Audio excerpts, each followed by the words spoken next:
انبیاء والمرسلین وخاتم النبیین سیدنا و مولانا علی رسولہ الکریم وأهل بيته الطيبين الطاهرين المعصومين المظلومين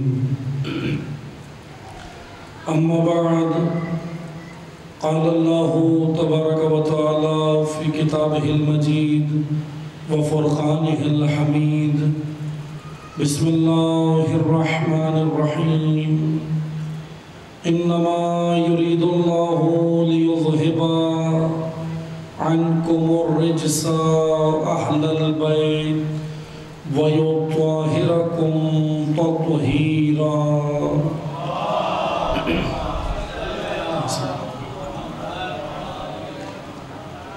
أما بعد قال الله تبارك وتعالى في كتابه المجيد وفرقانه الحميد بسم الله الرحمن الرحيم فاقم وجهك للدين حنيفا فطرة الله التي فطر الناس عليها لا تبديل لخلق الله ذلك الدين القيم ولكن أكثر الناس لا يعلمون. صدق الله العلي العظيم. درود پڑھیے محمد وآل محمد.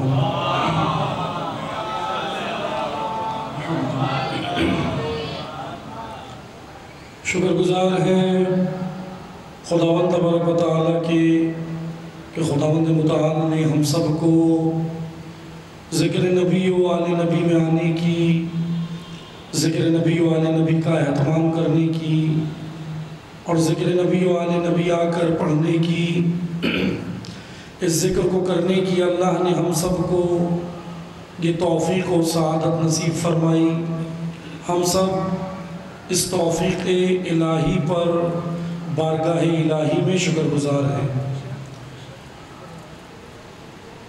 عشرہ اربعین کی 7ویں مجلس الحمدللہ آپ مومنین کی خدمت میں جاری و ساری ہے اور موضوع گفتگو آپ کی خدمت میں جو ہم بیان کر رہے ہیں اسلام دین کامل ولایت قلعہ اسلام. اس سلسلے کی آج الحمدللہ 7ویں مجلس ہے اور گزشتہ مجالس سے متمسک ہونے کے لیے میں چند عرائض پیش کر کے آگے بڑھوں گا کہ جس میں ہم نے آپ کی خدمت میں بیان کیا کہ اسلام ایک کامل جامع واضح اور روشن دین ہے. اللہ نے بشر کی ہدایت کے لیے، بشر کی نجات کے لیے جو راستہ مقرر کیا ہے وہ دین اسلام ہے. دین اسلام کے علاوہ انسان نجات کے راستوں تک نہیں پہنچ سکتا، نجات دہندہ نہیں بن سکتا، نجات یافتہ نہیں بن سکتا. دین اسلام کی جامعیت کے حوالے سے چند مختصر چیزیں میں نے آپ کی خدمت میں عرض کی کہ دین اسلام ایک ایسا دین ہے کہ جس کے بارے میں اللہ تعالیٰ کا فرمان ہے کہ یہ آیہ کریمہ میں پڑھ چکا ہوں، میں دوبارہ پڑھوں گا تاکہ اسی سے ہم منسلک ہوں کہ یا ایھا الذین آمنوا ادخلوا فی السلم کافہ. گزشتہ مجالس میں آیت پڑھی تھی جس میں اللہ تعالیٰ کا فرمان ہے کہ اے ایمان والوں اسلام میں داخل ہو جاؤ اسلام میں، لیکن مکمل. کافہ سے مراد مکمل ہے، ادھورے نہیں، آدھے نہیں، بلکہ مکمل طور اور طریقے سے، یعنی اپنی پوری زندگی اگر آپ نے بہترین گزارنی ہے تو اللہ کے دین کے تابع آ جاؤ، اس میں آ جاؤ. وَلَا تَتَّبِعُوا خُطُوَاتِ الشَّيْطَانِ، اور شیطان کی راہوں کی اتباع مت کرو. شیطان کی راہوں پہ خطوات شیطان کی راہوں پہ مت چلو، اس کی پیروی مت کرو. انہ لکم عدو مبین، وہ تمہارا کھلا دشمن ہے۔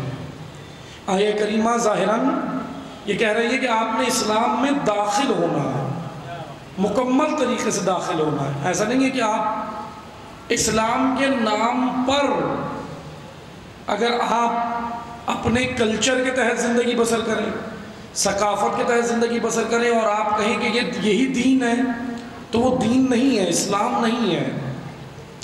دین اسلام ایک ایسا کامل دین ہے کہ جو ہمیں ہر عصر کے ساتھ چلنا سکھاتا ہے۔ توجہ سنیے گا تاکہ میں ایک اہم نقطہ عرض کروں گزشتہ مجالس سے متمسک ہونے کے لیے، کہ دین اسلام ایک جدید دین ہے، ماڈرن دین ہے۔ ماڈرن کا معنی میں عرض کروں، جیسے کبھی بعض لوگوں کے ذہن میں ماڈرن سے، ابھی ماڈرن کے معنی ہمارے ذہن میں جو بیٹھے ہیں وہ نہیں۔ ماڈرن اور چیز ہے، فحاشی اور چیز ہے۔ فحاشی کی بات نہیں ہو رہی، دیکھیں فحاشی الگ چیز ہے، ماڈرنزم اور چیز ہے۔ ماڈرن کہتے ہیں جدید، ماڈرن کہتے ہیں زمین و زمان کے ساتھ سازگار، آپ زمین و زمان کے ساتھ چلنا، سازگار۔ اب سوال یہ بنتا ہے، جیسے کہ میں نے گزشتہ مجلس میں بھی کہا تھا کہ مخالفین اسلام نے، کیمونسٹ نے اور دیگر نظریات کے جو لوگ تھے، انہوں نے اسلام کے بارے میں یہ تاثر ڈالا لوگوں کے ذہن میں، مسلمانوں کے ذہن میں، کہ بھئی اسلام کے ساتھ آپ ترقی نہیں کر سکتے، اسلام کے ساتھ آپ چل نہیں سکتے، اسلام کے ساتھ آپ اپنی زندگی گزار نہیں سکتے، اسی لیے اسلام کو آپ رکھیں خانقاہوں میں، عبادت خانوں میں، اسلام کو آپ رکھیں گرجا گھروں میں، مندروں میں، مسجدوں میں۔ اسلام سے مراد دین ہے، جو بھی دین ہے، کیونکہ یہ ایک نظریہ، ایک خطرناک ترین نظریہ تھا کہ جس نے یہ کام کیا۔ چلے میں اس نظریے کے حوالے سے تھوڑی سی تاریخ بتاتا ہوں تاکہ ہمیں پتہ چلے کہ اسلام سے دوری ہوئی کیسے، ایک ایسے جامع دین سے دوری ہوئی کہ آج تک مسلمان نجات نہیں پا رہے، کیونکہ نجات کا راستہ چھوڑ دیا۔ توجہ سنیے گا، ایک نظریہ جو آج سے تقریباً 300 سال پہلے، تقریباً اس سے زیادہ بھی اوپر نیچے ہو سکتا ہے عرصہ، لیکن میں ایک لگ بھگ بتا رہا ہوں، تقریباً 300 سال پہلے ایک نظریہ وجود میں آیا تھا۔ وہ عالمی تھنک ٹینک نے یہ نظریہ وجود، عالمی تھنک ٹینک، میں جو مجالس رہ گئی ہیں میں تھوڑی سی کوشش کروں گا کہ آپ کو عالمی تھنک ٹینک کے بارے میں بتائیں کہ عالمی تھنک ٹینک کیا ہے۔ یہ جو ممالک کے اندر آپ کو مسائل نظر آتے ہیں، یہ کچھ بھی نہیں ہے، اصل اس کی ڈور کہیں اور ہے۔ عالمی تھنک ٹینک اور اس کے اندر ہیں کون لوگ، میں وہ وضاحت کروں گا ان 2-3 دن میں، توجہ سنیے گا۔ میں صرف ابھی ذرا آگے بڑھوں گا تاکہ ہم موضوع سے متمسک رہیں۔ عالمی تھنک ٹینک وہ ہوتا ہے جو عالمی اسٹیبلشمنٹ ہے، جو پوری دنیا کو رن کر رہی ہے۔ اچھا، عالمی تھنک ٹینک چینج ہوتے رہتے ہیں، بدلتے رہتے ہیں۔ آج سے 300 سال پہلے کی میں بات آپ کو بتاؤں کہ 300 سال پہلے تقریباً ایک نظریہ باقاعدہ وجود میں آیا تھا، جس کا ہدف یہ تھا کہ ہر انسان کو مذہب سے دور کرنا ہے، مذہب سے۔ اچھا، مذہب، اب یہاں پہ تفریق نہیں تھی، مسلمانوں کو بھی کرنا ہے، عیسائیوں کو بھی کرنا ہے، اور ہندوؤں کو بھی کرنا ہے، سکھوں کو بھی کرنا ہے، جتنے مذاہب دنیا میں ہیں۔ اس نظریے کا یہ عالمی تھنک ٹینک نے بنایا تھا 300 سال پہلے، کیونکہ اس نظریے کا، اس آئیڈیالوجی کا ہدف یہ ہے کہ آپ کو دین سے دور کرنا، یعنی لا دین بنانا ہے۔ اچھا، یہ نظریہ ختم نہیں ہوا، آج بھی ہے، لیکن اسلام کی جانب بعد میں آیا۔ پہلے اس نظریے نے عیسائیوں کو تباہ کیا، پہلے اس نظریے نے عیسائیت کو، مذہب عیسائیت، آپ کو یاد ہوگا میں گزشتہ مجالس میں کہہ چکا ہوں کہ دیکھیں حضرت آدم سے لے کر حضرت خاتم تک، نبی کریم صلی اللہ علیہ وآلہ وسلم تک،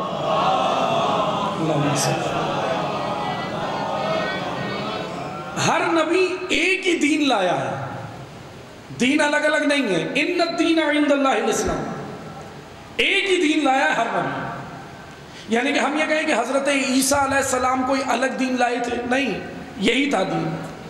حضرت موسیٰ علیہ السلام یہی دین لائے تھے، ابراہیم علیہ السلام یہی دین لائے تھے، نوح علیہ السلام یہی دین لائے، حضرت لوط علیہ السلام، حضرت زکریا، حضرت الیاس، جتنے انبیاء ہیں 1.25 لاکھ انبیاء دین ایک ہی لائے، الگ الگ اللہ نے دین نازل نہیں کیا۔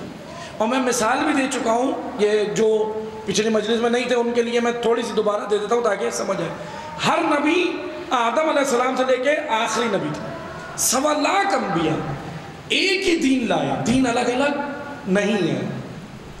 لیکن توجہ سنیں، جیسے کہ سوال اٹھ سکتا ہے نا کہ اگر دین لائے تو پھر یہ الگ الگ شریعتیں، تو میں یہ جواب دے چکا ہوں پہلے مجلسوں میں جو شروع سے آ رہے ہیں وہ مومنین جانتے ہیں کہ اس میں ہم نے یہ کہا تھا کہ دیکھیں نصاب ایک ہی ہے، نصاب امتوں کے فکر کے حساب سے، ان کے لیول کے حساب سے شریعتیں دی ہیں اللہ نے۔ حضرت ابراہیم علیہ السلام کی قوم، حضرت نوح علیہ السلام کی قوم، حضرت موسیٰ کی، حضرت عیسیٰ کی، اور پھر رسول اللہ کی، تو امتوں کے حساب سے انہیں یہ چیزیں ملی ہیں، شریعتیں ملی ہیں، ورنہ دین ایک ہی ہے۔ دین سے مراد نصاب، اللہ نے جو نصاب زندگی نازل کیا وہ ایک ہی ہے، ہر قوم و ملت کے لیے، ہر امت کے لیے، ہر نسل کے لیے، ہر قوم کے لیے۔ لیکن توجہ سنیں پھر ہوا کیا، میں یہ اس لیے بات کر رہا تھا تاکہ ہمیں پتہ چلے کہ آج سے 300 سال پہلے ہوا کیا ہے، کن لوگوں نے ہمیں اس دین سے دور کیا۔ تو عیسائیت آج سے 300 سال پہلے اس حالت میں نہیں تھی جو آج آپ کو نظر آ رہی، اس حالت میں نہیں تھی۔ اس حالت سے مراد یہ ہے کہ میں ان کے نظریات پیش کروں گا، اس حالت سے مراد یہ ہے کہ آج جو ان کے نظریات، ان کے افکار، ان کے عقائد جو آپ کو نظر آ رہے ہیں یہ ایسے نہیں تھے۔ حضرت عیسیٰ کے یہ عقائد نہیں ہیں جو آج عیسائیت میں نظر آتے ہیں، کیونکہ اس میں تحریف ہو گئی، تبدیلیاں ہو گئیں، چینجز ہو گئی۔ اچھا 300 سال پہلے ایک نظریہ دنیا میں وجود میں آیا تھا، 300 سال پہلے عالمی تھنک ٹینک نے یہ بنایا، اور انہوں نے یہ نظریہ اس لیے بنایا تاکہ ہر فرد کو، ہر انسان کو مذہب سے دور کرنا ہے۔ اور پہلا اٹیک جو انہوں نے کیا وہ کیا عیسائیت پہ، مذہب عیسائیت پہ۔ کہاں کیا؟ یہ زمانہ کون سا زمانہ تھا؟ اب جو ہسٹری جانتے ہیں، جو لوگ ہسٹری کا مطالعہ کرتے ہیں، اسٹڈی کرتے ہیں، ان کو معلوم ہے اس زمانے کو تاریخ میں کہا گیا ہے قرون وسطیٰ، قرون وسطیٰ کا زمانہ۔ قرون وسطیٰ کے زمانے میں ہوا یہ تھا کہ عالمی تھنک ٹینک نے شدت پسند مذہبی پیدا کیے تھے، مسلمانوں میں نہیں کیے تھے، ذہن میں رکھے گئے، یہ عیسائیت میں کیے تھے۔ شدت پسند پادری، ایکسٹریمسٹ، بہت شدت پسند مذہبی، اور ان کو باقاعدہ ایک پلاننگ کے تحت لایا گیا تھا، باقاعدہ ایک پلاننگ کے تحت لایا گیا تھا۔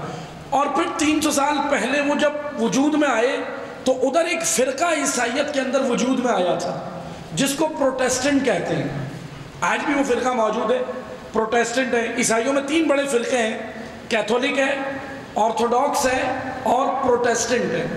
کیتھولک تعداد میں سب سے زیادہ ہے، آج جو یورپ اور دیگر ممالک میں فرقہ نظر آتا ہے، فرقہ عیسائیت میں 3 بڑے فرقے ہیں، کیتھولک تعداد میں زیادہ ہیں، پھر اس کے بعد آرتھوڈاکس ہیں، اور اسی طرح یہ 3 فرقے پروٹیسٹنٹ ہیں۔ یہ 3 فرقے آپ کو عیسائیت میں ملیں گے۔ اچھا یہ بنے کب؟ قرون وسطیٰ کے زمانے میں، قرون وسطیٰ کے بنائے گئے باہر، پروٹیسٹنٹ ان کے اندر ڈالے گئے۔ پروٹیسٹنٹ ایک شدت پسند گروپ تھا، پروٹیسٹنٹ فرقہ جو ڈالا گیا اس کا کام ہی یہی تھا کہ اس نے عقل پہ بینڈ لگانا تھا، عقل پہ، یعنی انسانوں نے سوچنا نہیں ہے، انسانوں نے، کیونکہ ان کا جو ہدف تھا نا عالمی تھنک ٹینک کا، وہ یہ تھا کہ شعور نہیں آنا چاہیے، جتنا ان کو احمق رکھو گے، جتنا ان کو بے وقوف رکھو گے، حکمرانی کرتے رہو گے، حکمرانی کرتے رہو گے۔ اب توجہ سے سنیے گا، یہ میں 300 سال پہلے کی بات بتا رہا ہوں، آپ چاہیں تو اپنے ملک کے بارے میں سوچ سکتے ہیں، میں کسی کا نام نہیں لے رہا، سوچ سکتے ہیں، جتنا ان کو جاہل رکھو گے، جتنا ان کو بے شعور رکھو گے، اتنا آسانی ہے تمہاری حکومت میں، اتنا تم مقتدر، تمہارا اقتدار مضبوط ہوگا۔ بنو امیہ نے بھی یہی کام کیا تھا۔ بنو امیہ نے کیا کیا تھا؟ حدیث رسول پہ پابندی، بینڈ لگایا، سوچنے میں پابندی. اچھا حدیثیں پیش بھی کی تو تبدیلیاں کر دی. میں بیان کر چکا ہوں کس کس طرح تبدیلیاں ہوئی ہیں. بس توجہ سنیں. 300 سال پہلے قرون وسطیٰ کے زمانے میں انہوں نے عیسائیت کے اندر ایک فرقہ داخل کیا، پروٹیسٹنٹ. اس پروٹیسٹنٹ نے، یہ بڑا شدت پسند گروپ تھا، انہوں نے کیا عزیزان محترم توجہ سنیے گا، ذرا نتیجہ اچھا ہوگا. اب یہ ایسی مجلس سننے کے شاید عادی نہیں ہیں آپ، کیونکہ آپ تو ماشاءاللہ حیدر ہوتا ہے مجلسوں میں، لیکن میں ایسے ہی عادی ہوں پڑھنے کا.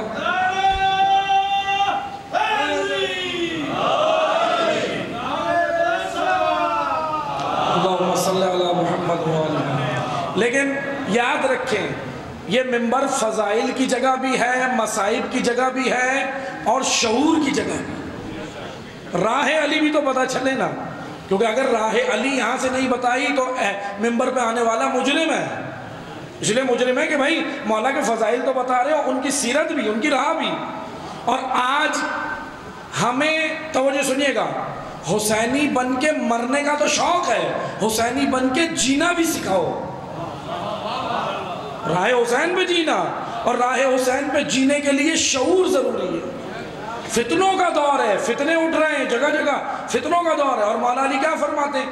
فتنوں کو اسلحے سے نہیں کچلا جاتا، فتنوں کو شعور سے کچلا جاتا.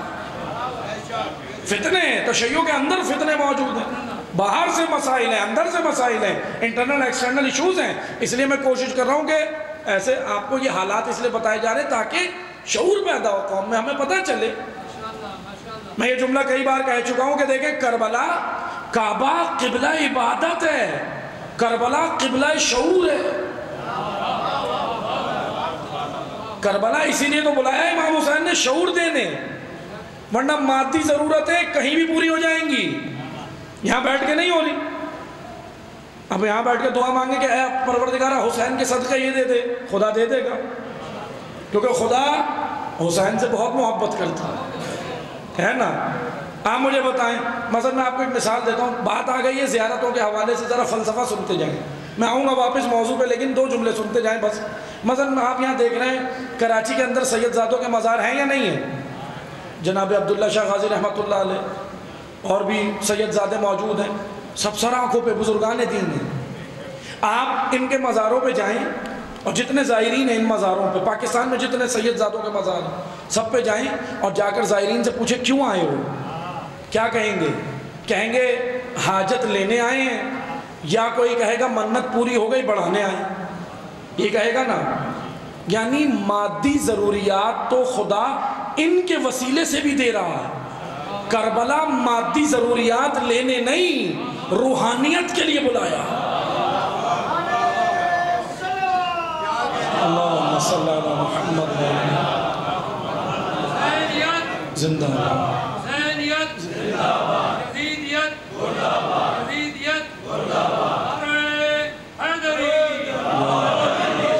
ذہن محترم. کربلا ہمیں بلایا ہے. ایسی روایات ہیں کہ زندگی میں ایک بار کربلا ضرور جاؤ. معصوم کہتے ہیں زندگی میں ایک بار ضرور جاؤ. کیوں جائیں مولا؟ کربلا میں ایسا کیا ہے؟ کربلا میں کیا ہے پتہ چلے نا. کربلا عزیزان محترم، میں نے کہا نا کہ دیکھیں یہ مادی ضروریات ہم بچوں کی طرح کرتے ہیں نا. جیسے چھوٹے بچے کو کہیں دعا مانگو، چھوٹا بچہ 5 سال کا 2 سال کے بچے سے کہیں کہ اللہ سے دعا مانگو، وہ کیا مانگے گا؟ پروردگارہ چاکلیٹ دے دے، ٹافی دے دے، آئس کریم دے دے. ہم بھی ایسے ہی بچوں کی طرح جا کے بولتے ہیں امام سے مولا یہ دے دے یہ دے دے. نہیں، اپنے عقل کو بلوغ پہ لے کے جائیں. جانتے مولا کی اور ہماری مناجات میں کیا فرق ہے؟ ہم اللہ سے نعمتیں مانگتے ہیں، علی اللہ سے اللہ مانگتے ہیں. وہ کہتے ہیں نعمتیں دینے والا.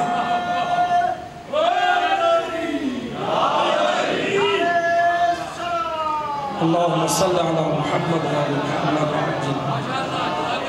اچھا میں منع نہیں کر رہا، کوئی یہ نہ سمجھے ہماری گفتگو سے کہ مادی ضروریات بھائی ہمیں تو حکم ہے معصوم نے خود کا مانگو. بے شک، لیکن بات یہ ہے کہ جب دین نازل ہوا نا، توجہ سے سنیے گا. چلے میں آپ کو مثال دے دیتا ہوں. مقصد اور فائدوں میں فرق ہے. بات آ گئی ہے، مقصد اور فائدوں میں فرق ہے. ہم فوائد مانگتے ہیں، مقصد نہیں مانگتے. لیکن اللہ کا قانون یہ ہے کہ جو فائدے پہ نگاہ رکھے گا فائدہ مل جائے گا، مقصد نہیں ملے گا. جس کی نگاہ مقصد پہ ہوگی مقصد ملے گا، فائدہ خود ملے گا. اس لیے مقصد پہ نگاہ رکھیں. مقصد کیا ہے؟ عبادتوں کا مقصد کیا ہے؟ مثلا میں نماز پڑھتا ہوں، میں نماز کیوں پڑھ رہا ہوں؟ کسی سے بھی پوچھیں، نعمتوں کے لیے، حوروں کے لیے، باغات کے لیے، جنت کے لیے. بے شک یہ نعمتیں ہیں، اجر ہے اللہ کی جانب سے. لیکن علی عبادت کیوں کرتے ہیں؟ جب علی سے پوچھا مولا عبادت کیوں کرتے ہیں، کہتے نہیں نہ جنت کے لیے نہ دوزخ کے لیے. اگر جنت دوزخ نہ بھی ہوتی علی پھر بھی تجھے سجدہ کرتا، کیونکہ تیرے علاوہ کوئی معبود ہی نہیں ہے. عبادت کے لائق تو ہے، حمد فقط تیری ہے. اس لیے عزیزان محترم مقصد پہ نگاہ رکھیں. جب دین نازل ہوا نا، دین نازل ہوا، انسانی جو عقل ہے نا لیول وہ ڈاؤن تھا نا، آہستہ آہستہ تدریجاً ترقی کرتا گیا. جب دین آیا رسول اللہ نے کہا نماز پڑھو جنت ہے، نماز پڑھو یہ ہے، اس نیکی کے بدلے یہ ہے. صحیح کہا پیغمبر اکرم نے، لوگوں کا لیول اتنا ہی تھا. مادی چیزیں بتائیں، یہ کرو گے یہ ہوگا، یہ کرو گے یہ ہوگا، مادی ضروریات بتائیں. لیکن توجہ سنیں، یہ بالکل ایسے ہے، مقصد اور فائدہ نگاہ میں لگائے آپ کے. میں مقصد اور فائدے سے آ رہا ہوں واپس موضوع پہ. توجہ سنیں، جیسے ایک ماں ہے، ماں بچے کو چاہتی ہے کھانا کھائے، روٹی کھائے. بچے گھر میں روٹی نہیں کھا رہے ہوتے، کرتے ہیں نا بچے نخرے کرتے ہیں، نہیں کھانا نہیں کھا رہے. اول تو ہم باہر سے ان کو اتنی اوٹ پٹانگ چیزیں پہلے سے ڈال دیتے کہ ان کا معدہ پر ہو جاتا. اور جو آپ خطرناک یہ پاپڑ اور یہ چیزیں جو کھلا رہے ہیں، چاکلیٹس، پاپڑ، یہ وہ، یہ خطرناک ترین ہیں. ان کے اندر حرام جانوروں کی چربیاں شامل ہیں. اب خود پروڈکٹ کے اوپر، اور باقاعدہ جو پروڈکٹ یہ آ رہی ہیں ان کے اگر آپ بار کوڈ جا کر سرچ کر کے بھی دیکھیں گے باقاعدہ لکھا ہوا ہے کہ اس میں یہ بھی ڈالا ہوا ہے. لیکن توجہ سنیں، کیونکہ عادی ہو گئے اور بہت ساری چیزیں. اول تو توجہ سنیں، احتیاط کریں اور بچوں کو ان چیزوں سے دور رکھیں. عموماً ہاں اس کے متبادل، اب سوال یہ اٹھے گا مولانا صاحب متبادل کیا ہے، بچہ ضد کر رہا ہے. متبادل کے لیے خود محنت کریں. متبادل پروڈکٹ ہیں، لیکن ماؤں کو تھوڑی گھر میں محنت کرنی پڑے گی. محنت کرنی پڑے گی، تھوڑا واٹس ایپ اور فیس بک سے باہر آنا پڑے گا، پھر جا کے جو ہے بچوں کی تربیت اچھے طریقے سے ہو سکتی ہے. یعنی ٹائم آپ ذرا بچوں کو دیں، ٹائم بچوں کو دیں. بچوں کو ٹائم نہیں دیتے، معذرت کے ساتھ ٹائم نہیں دے رہے. مجھے دور ہو رہا ہے بچہ، آپ ٹائم نہیں دے رہے. ماں باپ کو وقت نہیں دے رہے. بوڑھے ہو گئے ماں باپ، گھر میں ہیں، پوچھیں کیا بیماری ہے، جوان آ کے کہتا ہے کہ مولانا صاحب ٹیسٹ کرا لیے سارے، کوئی بیماری نہیں آ رہی. اے جوان تو سوچ، بیماری یہ ہے کہ تو بیٹھ کے باپ سے بات نہیں کرتا. اس باپ کو غم یہ کھایا جا رہا ہے. وہ جو بوڑھا بیٹھا ہے نا گھر میں، اس کو غم کوئی نہیں ہے. اگر آپ بیٹھ کے 5 منٹ اپنے والد سے بات کرو، بوڑھے سے، ماں سے بات کرو، یقین جانو وہ لکڑی کے بغیر کھڑا ہو جائے گا، عصا کے بغیر کھڑا ہو جائے گا. یہ اسلام نے مقام دیا ہے ماں باپ کو. وَبِالْوَالِدَيْنِ احسانا. جب وہ اس درجے پہ پہنچ جائے بڑھاپے کے، اف بھی مت کہنا. اور جس یورپ کے آپ قصیدے پڑھتے ہو وہاں تو ماں باپ بچے کو کچھ کہہ نہیں سکتے، پولیس بلا کے اریسٹ کرا دیتے ہیں. قانون بنایا ہوا انہوں نے، پولیس بلا کے اریسٹ کرا دیا، اور ماں باپ کا کوئی حق نہیں ہے وہاں، جس کو ہم جنت سمجھتے ہیں. نہیں عزیزان محترم توجہ سنیں، مقصد پر نگاہ رکھیں، فائدے خود ملیں گے. مقصد کیا ہے؟ جب مائیں، مثلا میں مثال دے رہا تھا، توجہ سنیں، ماں بچے کو کھانا کھلانا چاہتی ہے، روٹی، بچہ نہیں کھا رہا ہوتا، بچہ نخرے کرتا ہے. بچہ کیا کہتا ہے کہ نہیں میں نہیں کھاتا. تو ماں باپ کیا کرتے ہیں، بچے کو فائدوں کی جانب نگاہ کراتے ہیں. کہتے بیٹا ایک کام کرو، آپ اگر روٹی کھاؤ گے، کھانا کھاؤ گے، ہم آپ کو چاکلیٹ دلائیں گے، آئس کریم دلائیں گے، گھمانے لے جائیں گے. اچھا بچہ پھر فوراً کھاتا ہے. اب بچے سے کوئی پوچھے آپ روٹی کیوں کھا رہے ہو، بچہ ہے نا، سطح کم ہے، ذہنی سطح. بچے سے پوچھے روٹی کیوں کھا رہے ہو، بچہ کیا کہے گا، چاکلیٹ کے لیے، آئس کریم کے لیے، گھومنے کے لیے. کیونکہ بچے کے ذہن میں فائدہ ہے. ماں سے پوچھیں روٹی کیوں کھلا رہی ہے، ماں نہیں کہتی چاکلیٹ کے لیے، آئس کریم کے لیے. ماں کہتی ہے اس روٹی میں اس کے بدن کی بقا ہے، اس کی حیات ہے. ماں کے ذہن میں مقصد ہے، بچے کے ذہن میں فائدہ ہے۔ عزیزان محترم، جب دین نازل ہوا، انسانی ذہن بچہ ہے، چھوٹا تھا، سطح چھوٹی ہے، اللہ نے کہا یہ کرو یہ ثواب، یہ کرو یہ ثواب، یہ کرو یہ ثواب۔ اب انسان سے پوچھیں کہ بھائی یہ آپ عبادت کیوں کر رہے ہو؟ کہتا ہے جنت کے لیے، حوروں کے لیے، مکانات کے لیے، نعمتوں کے لیے۔ لیکن جب رب سے پوچھیں عبادت کیوں کرا رہا ہے تو اللہ نہیں کہتا نعمتوں کے لیے، اللہ کہتا اس عبادت میں اس کی روح کی بقا اور حیات موجود ہے۔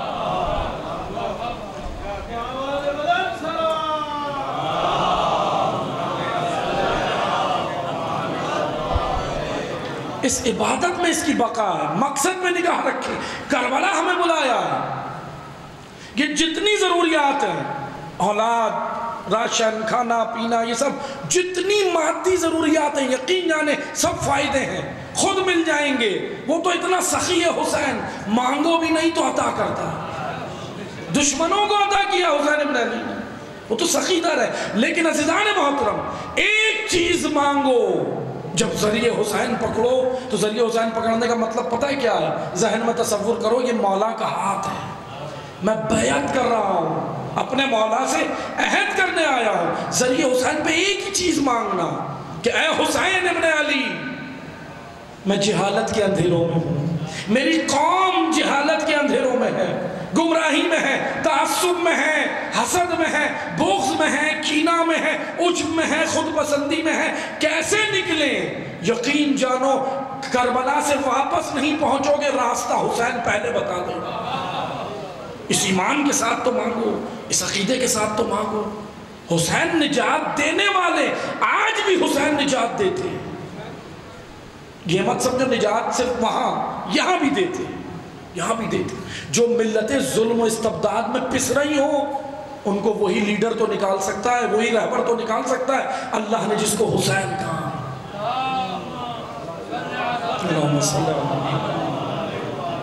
کیونکہ نجات کا راستہ انہی اہل بیت کے پاس ہے۔ بس عزیزان محترم، نجات کا راستہ یہ اسلام ہے، یہ ولایت ہے، ولایت ہے نجات کا راستہ۔ لیکن ہوا کیا؟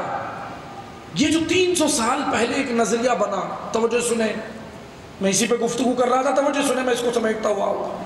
یہ جو 300 سال پہلے ایک نظریہ بنا تھا جس نے پہلے عیسائیت کو تباہ کیا، تباہ سے مراد عیسائیوں کے اندر سے مذہب نکالا۔ وہ کیا ہے اس نظریے کا نام؟ آپ سب جانتے ہیں، اس نظریے کا نام ہے سیکولرزم۔ اچھا توجہ سے سنیں، ہمارے ہاں ذرا الفاظوں کا بڑا ہیر پھیر ہوتا ہے، الفاظ کی وضاحت نہیں ہوتی، اور پھر جو چاہے وہ کھیلتا ہے ہماری قوم سے آ کے، جو اور قوم بھی تیار ہے کھلونا بننے کے لیے۔ سیکولرزم اور فریڈم میں فرق ہے۔ سیکولر فریڈم کو نہیں کہتے، یہ یاد رکھیں، کیونکہ سیکولر لفظ انگلش کا لفظ ہے ہی نہیں، لاطینی زبان کا لفظ ہے۔ لفظ سیکول سے سیکولر نکلا ہے۔ سیکول لاطینی زبان میں کہتے ہیں مقدس، مقدس چیز جس کو ہم اردو میں مقدس کہتے ہیں، وہ سیکول لفظ کہتے ہیں، انگلش کا لفظ نہیں ہے۔ انگلش ڈکشنری میں آپ ڈھونڈتے ہیں، انگلش کا نہیں ہے، لفظ ہی اصل میں انگلش کا نہیں ہے جو ہم کہتے ہیں سیکولر۔ فریڈم ہے آزادی، انسانی آزادی، لیکن سیکولر جانتے کیا ہے؟ فریڈم اور سیکولر میں فرق ہے۔ فریڈم ہے انسانی آزادی اور سیکولر ہے انسانی جنسی آزادی۔ توجہ سنیے گا، جنس کی آزادی، جو چاہے کرتا پھرے، اس کو آزاد ہے۔ سیکولر کا مطلب ہے کہ آپ کو، اچھا سیکولرزم اس نظریے نے کیا کیا؟ کیا عیسائیوں کو یہ کہا کہ دین چھوڑ دو؟ نہیں، کہا دین رکھو زندگی میں، مگر ایک شعبہ بنا کے۔ توجہ سنیے گا، میں آپ کو مثال دیتا ہوں، جدید ٹیکنالوجی کا دور ہے، کمپیوٹر کی مثال دیتا ہوں۔ کمپیوٹر میں آپ نے دیکھا فولڈر بنے ہوتے ہیں، ڈیسک ٹاپ ہوتا ہے، ڈیسک ٹاپ کے اوپر جب اندر جاتے ہیں کمپیوٹر کے اندر فولڈر ہوتے ہیں، سی ڈرائیو، ڈی ڈرائیو، ای ڈرائیو، ڈرائیوز ہوتی ہیں نا مختلف۔ اچھا ڈی ڈرائیو کے اندر جو ڈیٹا ہے اور سی ڈرائیو کے اندر جو ڈیٹا ہے، دونوں ایک دوسرے سے کنیکٹ نہیں ہیں، وہ الگ پڑے ہوئے ہیں فولڈر، اور یہ فولڈر الگ پڑے ہوئے ہیں، کنیکشن آپس میں ان کا کوئی نہیں ہے۔ سیکولرزم کا اصل ہدف یہی تھا، دین کو ایک فولڈر بنا کے عبادت خانوں میں رکھو. توجہ ہے؟ جب آپ باہر جاؤ گے کاروبار پہ، دین سے نہیں پوچھنا کیسے کرنا. اچھا دوبارہ سن لیں، انہوں نے ہر مذہب کے ساتھ یہ کام کیا، اب اسلام کے ساتھ ہو رہا ہے.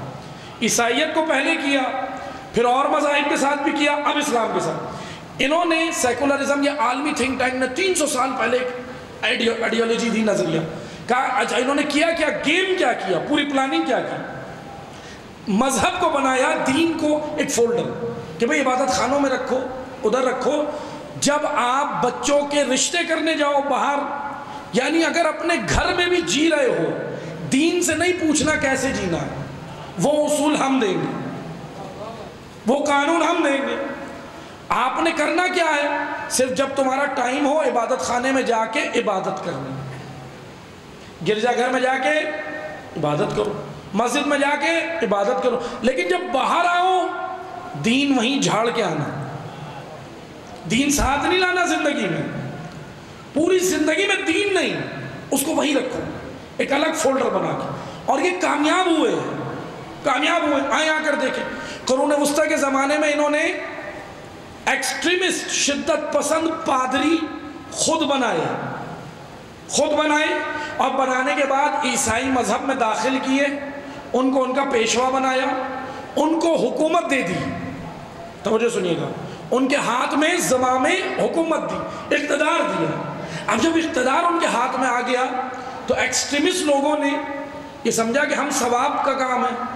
وہ دین، اب وہ کیا کرتے تھے، ان کے سامنے اگر کوئی سائنسدان، کوئی دانشور آ کر اگر کوئی نظریہ پیش کرتے، نہیں چاند ایسے نہیں ایسے، سورج ایسے نہیں ایسے، تو پادری حکم دیتا تھا کہ پادری کے حکم کے خلاف ہے، اس کو واجب القتل ہے، قتل کر دو.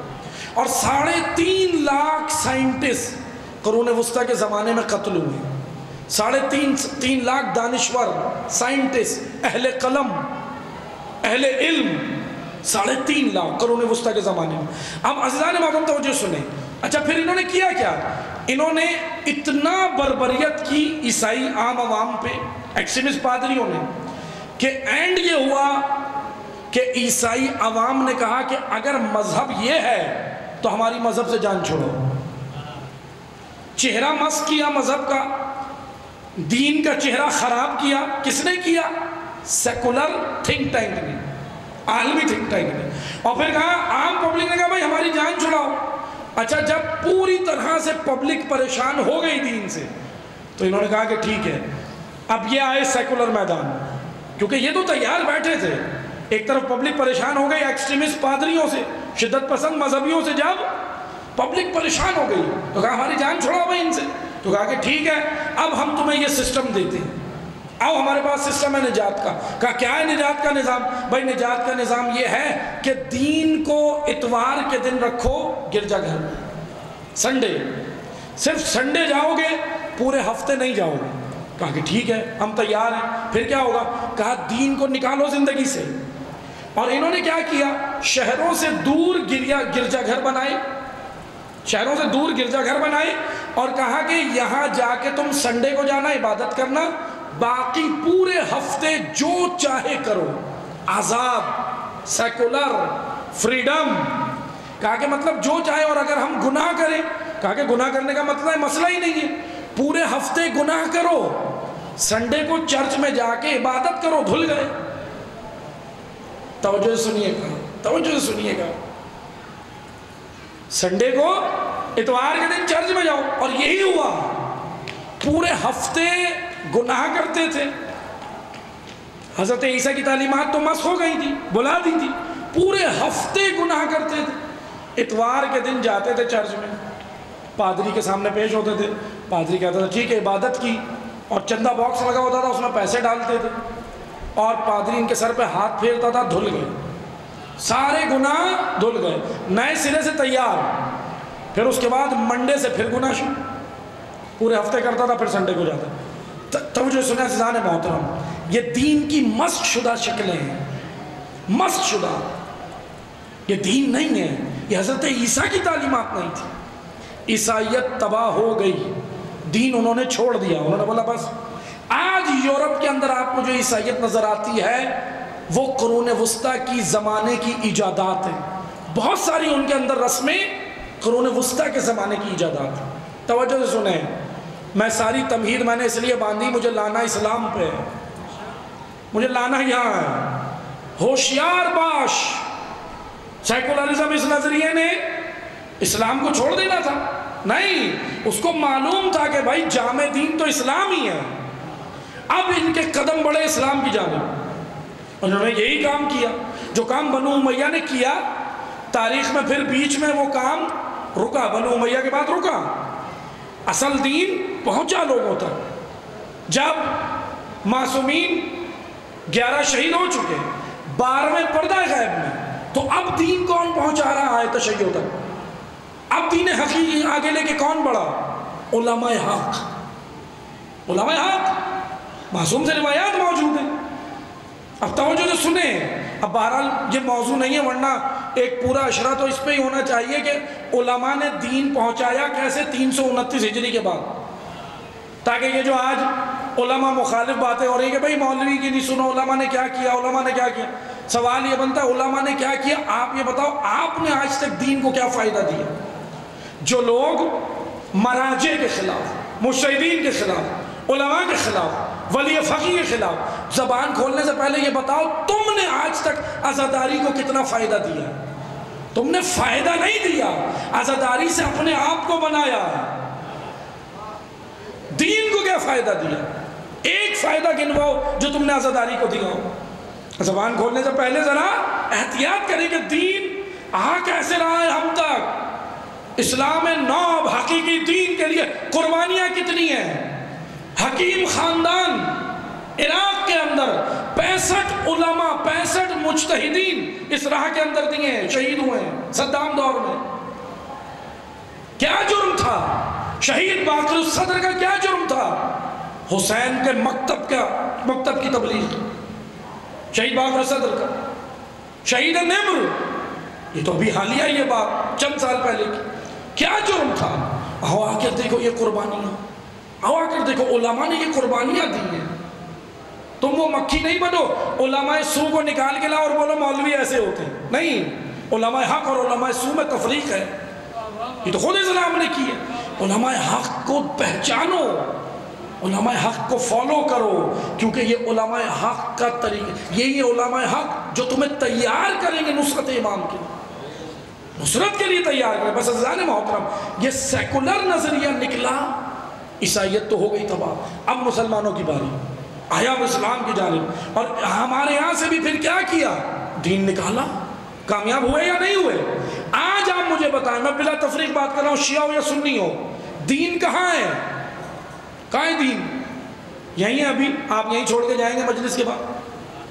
کوئی گھر لے جانے کے لیے تیار ہے دین کو؟ نہیں. گھر کے اندر تو ہمارا آبائی کلچر ہے، ہمیں دین کی کیا ضرورت؟ معذرت کے ساتھ جب شادی کرتے ہیں بچوں کی دین کے تحت کرتے ہیں. 7 دن جو رسمیں گھر میں ہوتی ہیں، 7 دن وہ دین نے بتائی تھی. صرف 5 منٹ کے لیے دین ہوتا ہے، وہ ہے نکاح، وہ ہے نکاح. باقی کون سا دین ہے؟ اسلام کہاں ہے؟ اسلام کہاں ہے؟ اس لیے عزیزان محترم اتنا مظلوم دین اسلام جو حسین ابن علی نے کربلا میں بچایا، ہم نے اسے ہی چھوڑا ہوا، اسی کو اپنی زندگی سے نکالا ہوا. نہیں، کیونکہ دیکھیں مقصد حسین ابن علی ان مجلسوں کا مقصد ہے کہ زندہ کیا جائے. اسلام کے ساتھ یہ المیہ ہوا. بس آپ توجہ سے سنیں. لیکن یہی وہ اسلام ہے کہ آج نجات کا راستہ اسی کے پاس ہے.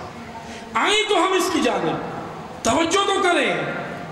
آئیں آ کر دیکھیں. چلے میں آپ کو بات آ گئی ہے، 2 جملے عرض کر کے نہج البلاغہ کے میں ذکر مسائل پہ آ رہا ہوں، توجہ سنیے گا. مزید چیزیں میں اگلے مجلس میں عرض کروں گا انشاءاللہ. توجہ سنیں. امیر المومنین نے خطبہ نمبر، اب 2 ترجمے ہیں، ایک علامہ ذیشان حیدر جوادی صاحب کا اردو میں ترجمہ ہے اور ایک مفتی جعفر حسین رحمۃ اللہ علیہ کا اردو میں ترجمہ ہے.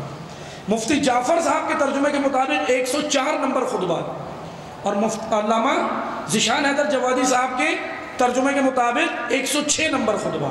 پڑھیے گا جا کر. امام نے اسلام، دین اسلام کی خوبصورتی بیان کی. نہج البلاغہ کیا کہا امام نے؟ الحمدللہ الذی شرع الاسلام. توجہ سنیں.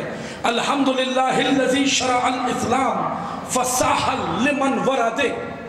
امام نے کہا حمد ہے اس رب کی جس نے اسلام کی شریعت کو اتنا آسان بنایا کہ داخل ہونے والا نجات پا گیا. شریعت کو آسان بنایا ہے. شرعہ توجہ سے سنیں، میں شرعہ کی وضاحت کر کے آگے بڑھاؤں. شین را عین شرعہ. میں شریعت اصطلاح دین کی بعد میں بتاؤں گا، پہلے لفظ کا معنی بتاتا ہوں، توجہ سنیے گا. شرعہ عربی زبان میں کہتے ہیں گھاٹ کو. گھاٹ میں آسان کرتا ہوں جوانوں اور بچوں کے لیے. گھاٹ اس جگہ کو کہتے ہیں، نہر گزر رہی ہوتی ہے، نہر پانی کی گزر رہی ہے، اور گھاٹ وہ پوائنٹ ہے جہاں سے پانی بھرنے کے لیے اترا جاتا ہے. وہ پوائنٹ جہاں سے آپ پانی بھرنے کے لیے اتریں گے اور پانی نکالیں گے اس کو کہتے ہیں گھاٹ، اور اس کو عربی میں کہتے ہیں شرعہ. شریعت کو شریعت کیوں کہتے ہیں اب توجہ سنیے گا. امام نے کہا الحمدللہ الذی، اللہ کی حمد ہے کہ جس نے اسلام کو شرعہ بنایا، گھاٹ بنایا. گھاٹ سے مراد کیا ہے؟ یعنی امیر المومنین بتانا یہ چاہ رہے ہیں کہ حمد ہے اس خدا کی جس نے ایسا دین نازل کیا کہ جو ہر دور میں جو اسلام کی بہتی ہوئی نہر سے فائدے حاصل کرے گا وہ نجات پائے گا. یعنی اسلام ہر نسل کے لیے، ہر عصر کے لیے، نجات دینے کے لیے. اب آئیں آ کر دیکھیں، توجہ سے سنیں. جو اس گھاٹ پہ اترا، اس گھاٹ پہ اترنے والے کو مجتہد کہتے ہیں، کیونکہ وہ نکال کے لا رہا ہے دین. اس میں سمجھو تو پہلے کہ یہ اجتہاد کیا ہے. اجتہاد اور قیاس میں فرق ہے. لوگوں کو گمراہ نہیں کرو، سادی عوام کو. نہج البلاغہ کا خطبہ نمبر 18 نکال کے لائیں گے، یہ دیکھو مولا کہہ رہے ہیں فتویٰ دینے والوں کی مذمت. سیاہ کو سباق پڑھا ہے، کس کی مذمت کی امام نے؟ قیاس کی مذمت کی، اجتہاد کی نہیں. اجتہاد ہے کیا؟ توجہ سنیے گا. اجتہاد جہت سے ہے. جہت عربی زبان میں کہتے ہیں کوشش. اسی کوشش کو جہت سے اجتہاد بھی ہے، جہاد بھی ہے. جہاد کسے کہتے ہیں؟ اللہ کی راہ میں کوشش. جہت کوشش. اجتہاد کسے کہتے ہیں؟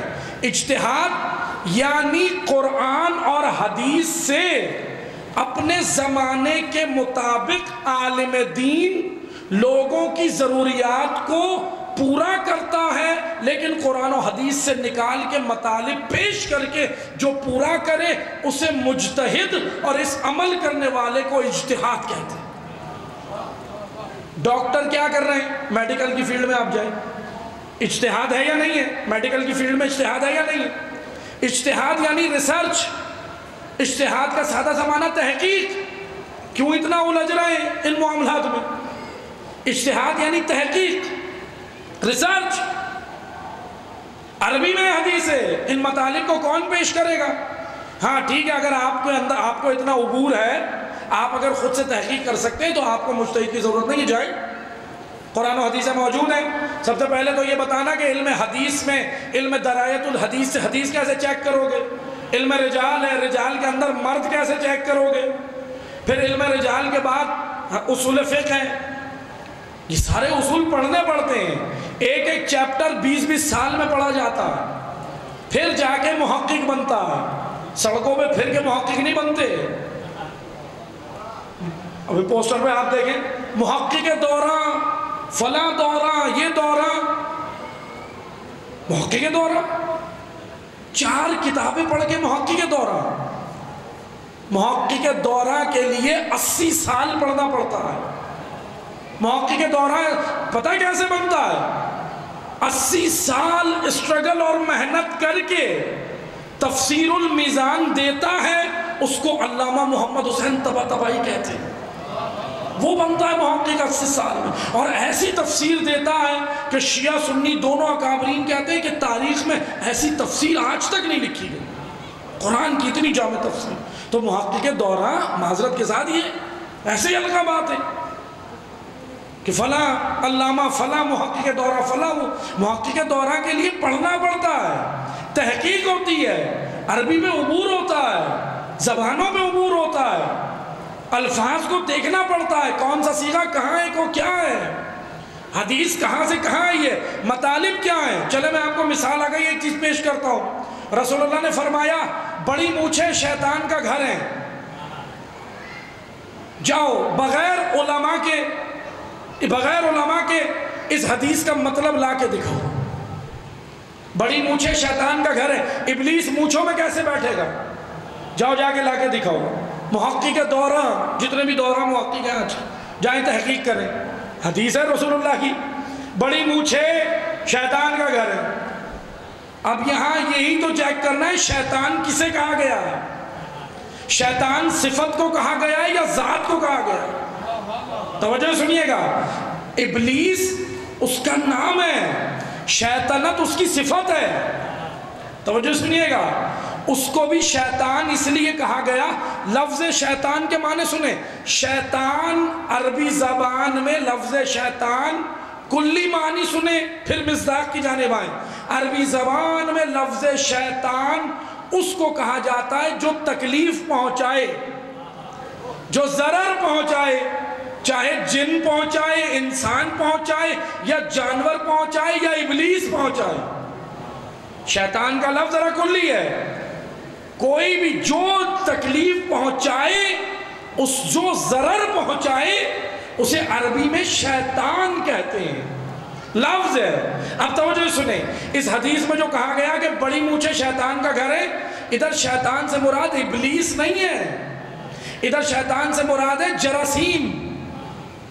جراثیم، بڑی مونچھیں جراثیم کی پناہ گاہ ہوتی ہیں، اس لیے تو مستحب ہے کم رکھنا، مونچھیں ہونٹوں میں آپ کے نہیں آنی چاہیے۔ پانی پینا مکروہ ہوتا ہے نہیں، مکروہ۔ اب توجہ سنیں نا، اسلام کتنا خوبصورت دین ہے۔ اب مولوی بھی عجیب کام کرتے ہیں نا، بس جوانوں کو کہتے ہیں کہ مکروہ ہے بس جاؤ، جوان سیکولر ہو جاتا ہے، کہتا ہے کہ ارے چھوڑو کیا مکروہ، اور یہ اس کو لاجک بتائیں۔ ٹوٹے ہوئے برتن میں پانی پینا، کھانا کھانا مکروہ ہے، کیوں مکروہ ہے؟ یہ ذمہ داری یہاں سے بتانے کی ہے، یہ ذمہ داری علماء کی ہے، بتائیں اس کی لاجک بتائیں، دین عقل ہے، مکروہ بھی بتائیں، مباح بھی بتائیں، مستحب بھی بتائیں، واجب کی حکمت بھی بتائیں۔ جانتے کیوں مکروہ ہے؟ بھائی ٹوٹے ہوئے برتن میں کھانا پینا مکروہ، بس جی اسلام نے کہا دیا مکروہ ہے، مکروہ جاؤ، نہیں بنو امیہ کی طرح نہیں کرو گا، عقل سکھاؤ ہم لوگ، بتاؤ انہیں۔ اس لیے کہ آج جب سائنس نے ریسرچ کی، اس کے اوپر تحقیق ہوئی، تو پتہ چل گیا کیوں مکروہ ہے۔ اس لیے مکروہ ہے کہ ٹوٹے ہوئے برتن کی جھریوں میں جراثیم بیٹھتے ہیں، ٹوٹے ہوئے برتن کی جھریوں میں جراثیم بیٹھتے ہیں، اور سائنس یہ کہتی ہے، میڈیکلی کہتی ہے، جب وہ جا کے بیٹھ جاتے ہیں اور آپ جب اس کو اچھے طریقے سے برتن کو صابن سے دھو بھی لیں تو وہ جراثیم اندر جھری میں جگہ بناتے ہیں، وہ باہر نہیں نکلتے صابن سے بھی۔ پھر جب آپ اس کو دھونے کے بعد اس کے اندر کوئی مٹیریل ڈالتے ہیں کھانے پینے کا، وہ ایکٹیو ہو کے اس میں شامل ہوتے ہیں، جراثیم پیٹ میں جاتے ہیں، انسان بیمار ہوگا۔ اللہ کو انسان سے اتنا پیار ہے کہ کہا اے میرے انسان، تیرے لیے میں نے مکروہ قرار دیا۔ کس کے لیے حکمت ہے؟ انسان کے لیے، آپ کے لیے، میرے لیے۔ بڑی مونچھیں شیطان کی پناہ گاہ کیسے بن گئی؟ کیونکہ جب ادھر جراثیم ایکٹیو ہوں گے تو پھر وہ کھانے پینے کے ذریعے سے اندر جاتے ہیں۔ بس عزیزان محترم توجہ سنیں، اسلام دین حکمت ہے، اسلام دین عدل ہے، اسلام دین عقل ہے۔ کس نے یہ عقل پہ بینڈ لگایا؟ کس نے پابندی لگا دی؟ آج بھی یہ کام ہو رہا ہے۔ اجتہاد قرآن و روایاتوں کی روشنی میں عقل استعمال کرنے کو اجتہاد کہتے ہیں، اور قرآن و حدیث کو ہٹا کے صرف عقل کو قیاس کہتے ہیں۔ توجہ سنیں، فرق دوبارہ وضاحت کروں، توجہ سنیں۔ قرآن و حدیث، قرآن حدیث قول معصوم، ان تین چیزوں کے معیارات پہ عقل ڈالنے کے بعد جو نتیجہ آئے وہ اجتہاد، اور قرآن حدیث قول معصوم ہٹا کے صرف عقل سے نکالنا قیاس۔ مولا نے خطبہ نمبر 18 میں نہج البلاغہ میں قیاس کی مذمت کی، اجتہاد کی نہیں کی۔ لوگوں کو گمراہ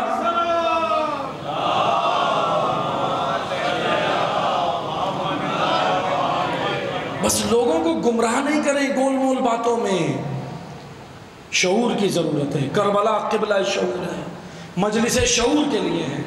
ولایت نجات کا نظام ہے. آئیں عزادارو، جو اس قلعے میں داخل ہو گیا امام رضا کہہ رہے ہیں نجات پا جاؤ، لیکن داخل ہونا ہے. داخل ہونے سے مراد یہ ہے کہ ولایت کا پیروکار بننا ہے. ایسا پیروکار بننا ہے کہ پھر ولایت کا مدافع بھی بننا ہے، ولایت کا دفاع بھی کرنا ہے. ولایت پہ آنچ بھی نہیں آنے دیں جیسے کہ سیدہ نے نہیں آنے دی، جیسے کہ زہرا نے نہیں آنے دی. کس کے لیے نکلی؟ نبی کی بیٹی. ولایت بچانے، ولایت بچانے. گھر گھر جا کے دروازے بجائے، گھر گھر جا کے بجائے. آئیں آ کر دیکھیں، آئیں آ کر دیکھیں. اے مسلمانوں سنو، تمہاری نجات کا راستہ ولایت ہی ہے. سب کے لیے کھلے دروازے ہیں. مسلمانوں آؤ مجلسوں میں، آؤ مجلسوں میں. یہی ہے نجات کا راستہ. ولایت ہی نجات دے گی، ورنہ نہ کیپٹلزم نجات دے گا، نہ سوشلزم نجات دے گا، نہ امپیرلزم نجات دے گا، نہ کمیونزم نجات دے گا. نجات ولایت ہے. ولایت دنیا میں ولایت، یہ نہیں کہ ہم سمجھے آخرت میں بس. یہاں حسین ابن علی نے ولایت بچائی ہے. کربلا حسین ولایت بچانے گئے ہیں، لیکن لوگوں کو گھماؤ نہیں باتوں میں. بتاؤ کون سی ولایت بچائی؟ ولایت یعنی نظام الہی، اللہ کا نظام جس کے اندر ہم نے آنا ہے. اور جو آ گیا وہ نجات پائے گا، جو نہیں آیا وہ دنیا میں بھی ذلیل ہو جائے گا، آخرت میں بھی ذلیل ہو جائے گا. اور ہو گیا. یہاں دیکھیں ذرا، جنہوں نے حسین کا ساتھ دیا سرخرو ہوئے، جنہوں نے نہیں دیا کیا ہوا؟ ذلیل ہو گئے. بعد میں واقع ہرا ہوا، دیگر تاریخ میں واقع موجود. لیکن حسین کو بس ایک ہی چیز چاہیے عزادارو، اطاعت. مطیع مانگے ہیں حسین. یہ مجلس ہمیں اطاعت مطیع بنانے کے لیے، مجلس ہمیں مطیع بنانے کے لیے. حسین ابن علی کی سب سے بڑی مطیع جانتے ہو کون ہے کربلا میں؟ اس کا نام ہے زینب بنت علی. اجرکم اللہ. میری مائیں بہنیں پیغام سن رہی ہیں، سنیے گا. آپ کے لیے اسوہ کربلا کی مائیں ہیں. کوفہ کی ماؤں کو نہیں بنانا. کوفہ کی ماؤں نے اپنے بچے بچائے، دین قربان کیے. کربلا کی ماؤں نے اپنے بچے بھیج کر دین بچایا. اجرکم اللہ. اور کربلا کی سب سے عظیم ماں کا نام ہے زینب. سلام ہے بنت علی. سننا عزادارو، کون ہے زینب بنت علی؟ اجرکم اللہ. خدا آپ کے گریے کو قبول کرے. سیدہ آپ سے راضی ہو، لیکن گریہ ایسے کرنا جیسے ابو بصیر کو امام کہتے تھے. ابو بصیر ایسے رونا جیسے بوڑھی عورت جوان بیٹے پہ. اجرکم اللہ. کیونکہ حق بنتا ہے حسین پہ رونے کا. کون ہے زینب؟ کون ہے؟ کربلا کی شیر دل خاتون، کربلا کی عظیم خاتون. سنو گے عزادارو، شہید مطہری رحمت اللہ علیہ لکھتے ہیں اپنے مقتل میں، کہتے ہیں شب عاشور جب امام خیمے میں آئے نا، علی کی بیٹی بہت روئی، بے ہوش ہو گئی. امام بی بی کو ہوش میں لائے، جناب زینب ہوش میں آئے. سننا عزادارو، لیکن شہید مطہری کہتے ہیں نہ جانے امام نے کون سا حوصلہ، کون سا عزم بی بی میں پیدا کر دیا کہ بعد میں پھر کبھی بے ہوش نہیں ہوئی. روتی تھی، روئی ضرور زینب، بے ہوش نہیں ہوئی. عزادارو، علی اکبر کا کلیجہ دیکھا. اللہ اکبر. خدا کسی ماں کو یہ منظر نہ دکھائے اللہ کے دین کے لیے. دیکھو کتنی بڑی قربانی تھی. اسلام بچایا. اسلام کا مذاق مت بنانا. وہ اسلام جس کے لیے علی اکبر قربان ہوا. سننا عزادارو، پھر بے ہوش نہیں ہوئی. روتی تھی علی اکبر پہ، بے ہوش نہیں ہوئی. قاسم کے ٹکڑے دیکھے، روتی تھی، بے ہوش نہیں ہوئی. علی اصغر کا گلا دیکھا، روتی تھی، بے ہوش نہیں ہوئی. اور سن سکو گے خدا کسی بہن کو یہ منظر نہ دکھائے 70 قدم کے فاصلے سے بھائی ذبح ہوتے تھے.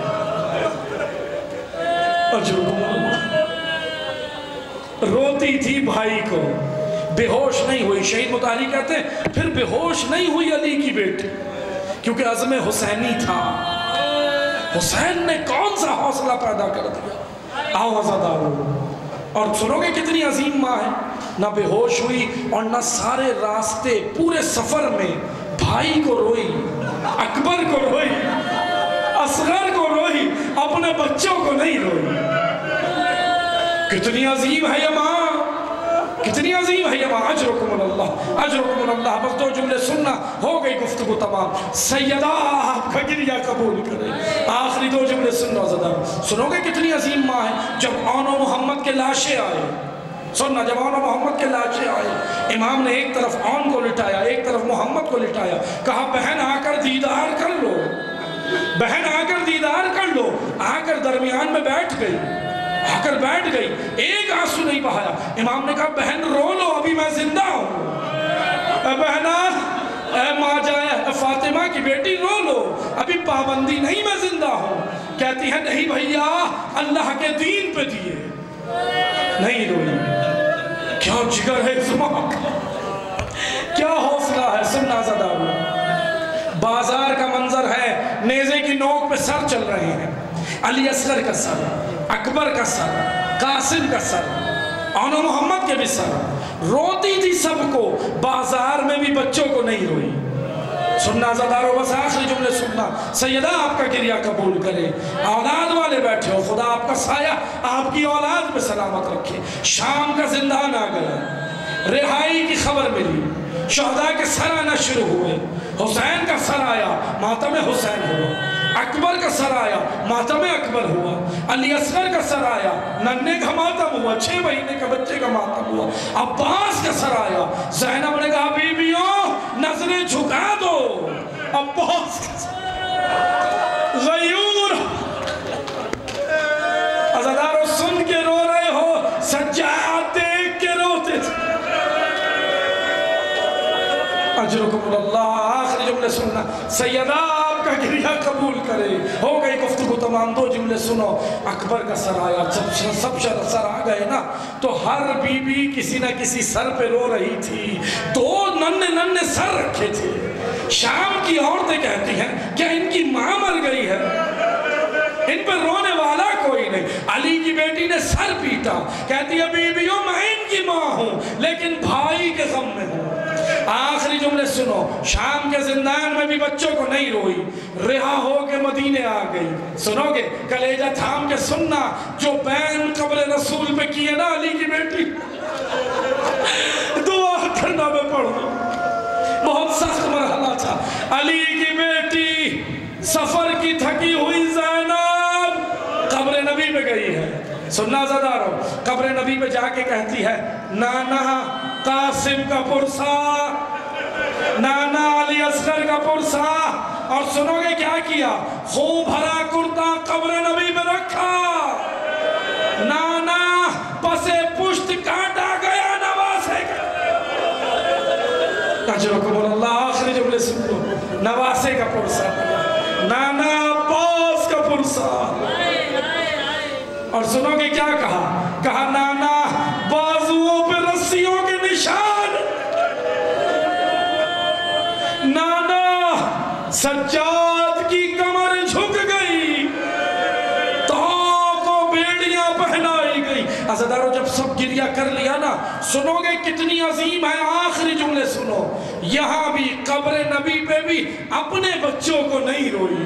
کیا جگر تھا اس ماں کا، کیا حوصلہ تھا۔ آخری جملے سننا، ہو گئی گفتگو تمام۔ سیدہ آپ سے راضی ہو، آخری جملے۔ نہ کربلا میں بچوں کو روئی، نہ بازار میں بچوں کو روئی، نہ زندان میں بچوں کو روئی، نہ قبر نبی میں بچوں کو روئی۔ اب جیسے ہی قبر نبی سے ودا ہوئی نا، اپنے گھر میں آئی۔ سننا عزادارو، گھر میں داخل ہوئی، حجرے میں داخل ہوئی۔ ایک ماں تھی، کتنا برداشت کرتی۔ جیسے ہی 2 چھوٹے چھوٹے بستر دیکھے، رہا نہیں گیا، کربلا رخ کیا، سر پیٹ کے کہا واہ ہونا، واہ محمد، واہ علی۔